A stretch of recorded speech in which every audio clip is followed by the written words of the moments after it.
Hello and welcome to Chahal academy.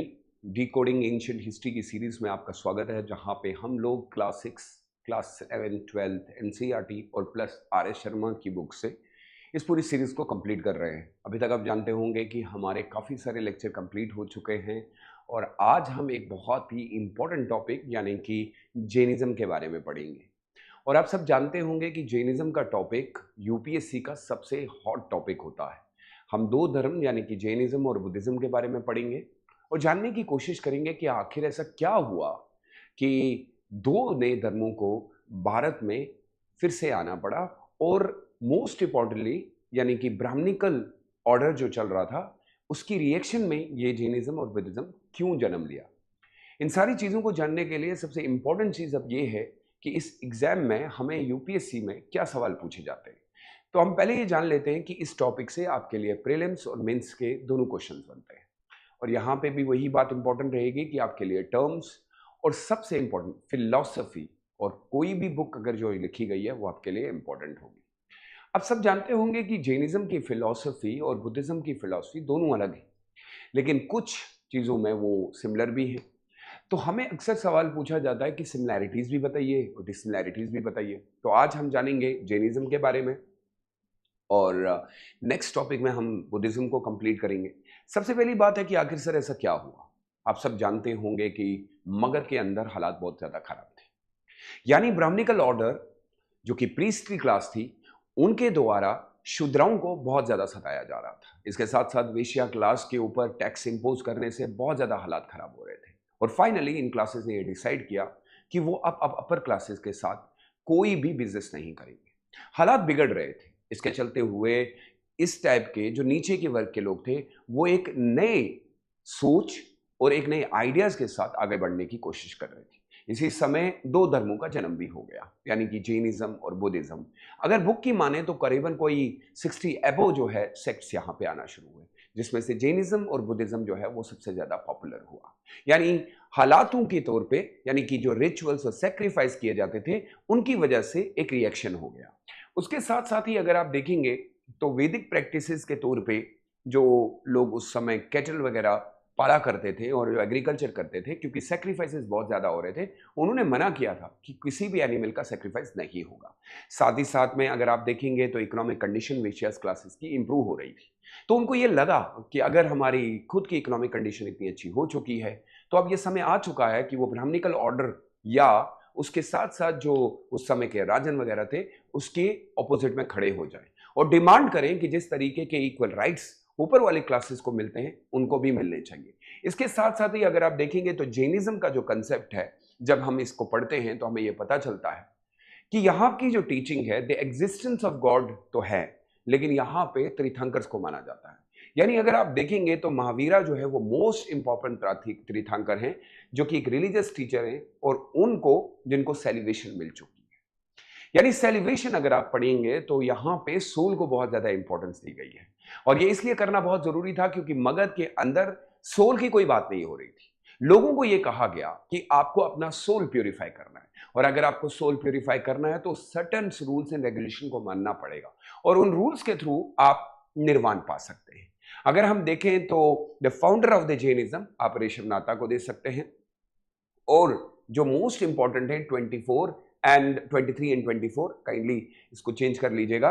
यानी इनका ये अर्लीस्ट टीचिंग ऑफ जैनिज्म यहाँ से स्टार्ट होती है और फिर हमारी कुंडल ग्रामा बिहार में वैशाली डिस्ट्रिक्ट के अंदर इनका जन्म होता है और फिर वो एक और चीज टीचिंग ऐड करते हैं। So starting with the first 23 Parshvanath and 24, so please kindly इसको ठीक कर लीजिएगा, ये 23 है तो ये 23 हो गए और उसके साथ साथ इनकी टीचिंग को माना भी गया। अब महावीरा की अगर टीचिंग की बात करें तो अगर आपको याद होगा तो इन्होंने भी अपने घर को छोड़ा और ये काविलियंस यानी कि परफेक्ट नॉलेज इनको मिली और जिस ट्री के नीचे ये बैठे थे उसको साल ट्री कहा जाता है और जिन फॉलोअर्स को फिर बाद में इन्होंने निर्वाण दिलवाया वो निर्ग्रंथास बने।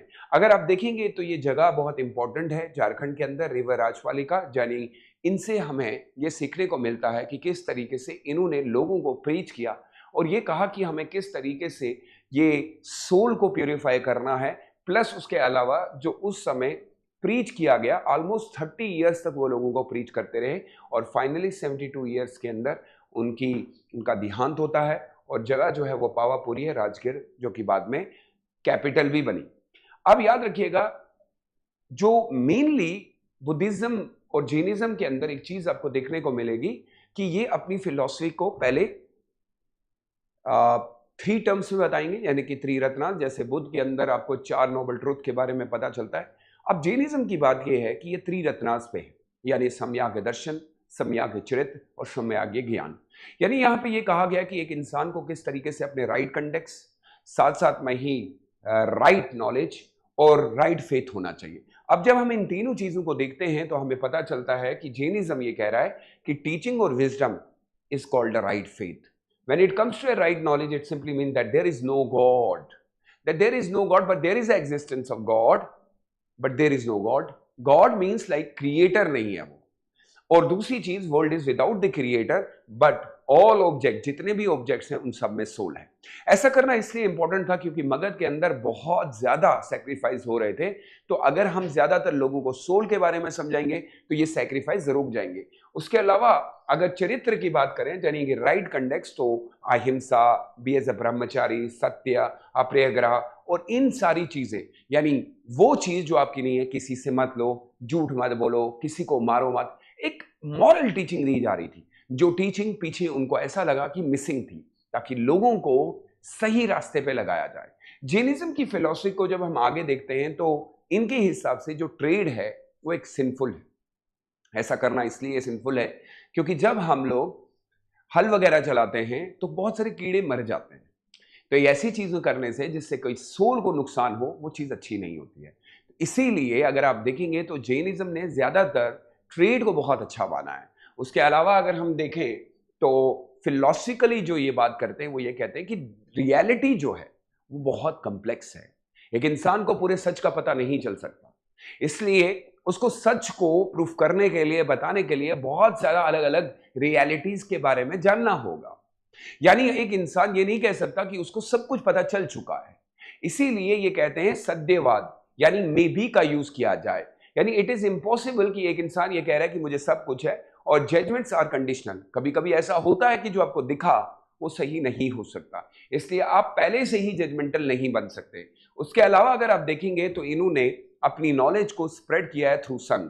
इस संघ में सबको आने की इजाजत थी, यहाँ कोई डिस्क्रिमिनेशन नहीं था, यानी वर्ण के हर वर्ग के लोग यहाँ पे आ सकते थे, इवन वुमेन्स को भी अलाउड था, और इनके लिए अलग अलग नाम भी दिए गए। इस संघ के अंदर टीचिंग्स को और सोल के बारे में पढ़ाया जाता था। प्लस अगर आप देखेंगे तो ये इनके फॉलोअर्स बने, जिन्होंने बाद में ये क्लोज डिसिपल्स हुआ करते थे, जिन स्कूल के हेड होते थे। यानी कि आपको याद होगा कि हमारे यहाँ पे भद्रबाहु और स्थलबाहु अगर आप देखेंगे, संभवती विद्या कंटेम्प्रेरी टू दयानंदा, जो उस समय के बहुत बड़े रूलर रहे हैं नंद डायनेस्टी के। भद्रबाहु कंटेम्प्रेरी चंद्रगुप्त मौर्य, और जैन टेक्स्ट कापला सूत्र के अंदर इनके बारे में जिक्र भी किया गया है। इसके अलावा अगर हम देखें तो चंद्रगुप्त मौर्य, जिन्होंने फाउंडेशन रखी थी मौर्यन एम्पायर की, उनको क्रेडिट ये दिया जाता है कि साउथ इंडिया के अंदर, पर्टिकुलरली कर्नाटका के अंदर जो जैनिज्म को स्प्रेड किया गया वो उन्हीं की वजह से हुआ, क्योंकि वो बाद में श्रवणबेलागोला चले गए थे। जब ये पता चलता है कि मगध के हालात के पीछे उनका भी एक कारण है, और वहां पे उनकी स्टार्वेशन से डेथ भी हो गई। इससे ये साबित हो गया था कि अब जैनिज्म बहुत जल्दी फैलने वाला है। साथ में ही अगर आप देखेंगे तो 2 वर्ग के लोग एक मगध में ठहरे, स्थलभद्र और भद्रबाहु, जो माइग्रेट हो गए थे कर्नाटका, और यहीं से जैनिज्म के सेक्ट की बनने की भी शुरुआत हुई। उसके अलावा अगर आप देखेंगे तो इनके कुछ डिस्क्रिमिनेशन और डिफरेंसेस आना शुरू हो गए, और स्थलबाहु श्वेतंबर बन गए और भद्रबाहु दिगंबर्स बन गए।